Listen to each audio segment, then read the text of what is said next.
pirmiausia ir labiausiai tai linkiu šiltų, gerų santykių su savo artimaisiais, nes būtent santykis su žmonėm, pats santykis kaip toks, ir yra visas mūsų gyvenimas.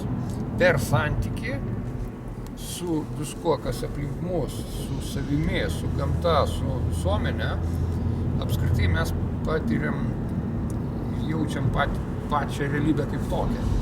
Ne daiktai yra aplink mus yra realybė, bet realybė, kaip sakykime, būna dažnai žmonės taip galvoja, bet realybė yra mūsų santykis su jais ir iš visų šitų santykių svarbiausia dalis, aišku, pirma svarbiausia dalis tai yra santykis su savim, bet tai yra labai gili tema, apie kurią kalbėti reikia visai atskirai, o kasdieniniam gyvenime mums daugiausia rūpesčių kelia santykiai su mūsų artimaisiais.